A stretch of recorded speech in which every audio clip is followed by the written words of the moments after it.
There's one guy I knew. This is gangster. We call him the Violin Man. The Violin Man is something that I came up with because we had designed a huge fight sequence where Ah Sahm, Young-Joon, and Hong take out the Feng Hai, and we discovered right before production we simply weren't going to have time to shoot that. How did we get on this topic? You asked him why he fights with that rope.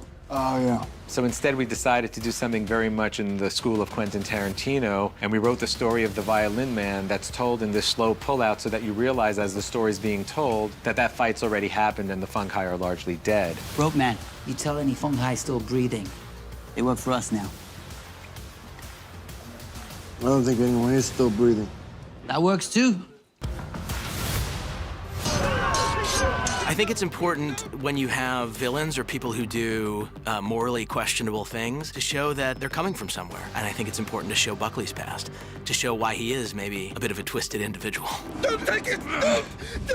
Well, that was without a doubt my favorite scene to shoot this season.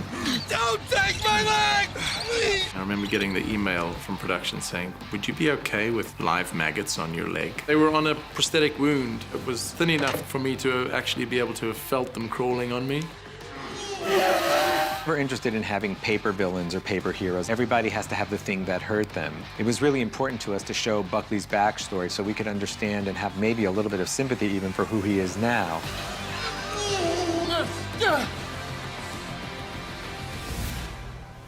How long ago? An hour? Maybe two. I think one of the most chilling moments in the season is after the mayor is dead and Buckley is, wondering how to catch the killer, and Chief Flanagan says to him, You're the acting there. There is the moment when he realizes for the first time that he is now the mayor, where he's not quite sure if that's actually what he wanted. Buckley has been used to working in the shadows, and now he needs to acquire a different set of tools. I think an ongoing question for the series is he going to adapt? Congratulations, Mr. Mayor. The city is yours.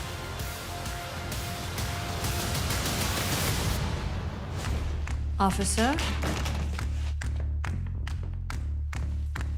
Can I help you? I actually really was excited to write Atoy's fight scene. Ma'am, you need to leave now. The fight told such an emotional story, right? Here we have a character who believes that this ugly world that she's living in is a world that she can escape. And it's the world coming back and saying, not so fast. It's been 2 seasons now, and every week I'm in the stunt tent at least 2 to 3 times a week just learning swords. And it's been a little frustrating for me as an actress because Atoy's style is so swift that I actually don't do much sword play. So this scene with the butchers is actually the first time I've had a really big stunt set piece. In this scene, we actually see the frailty of Atoy because she doesn't have her sword, so it makes a real difference when you don't have that arm's length plus a sword to keep your enemy at bay. Suddenly, for her to even make an impact on them, she has to do hand-to-hand combat. So what we see is a very primal fight to survive. First of all, Olivia worked really hard on that and did most of the stunts herself, if not all of them. I don't remember any point where we put a stunt woman in for her. It shouldn't look fun for the audience, but it was fun for me.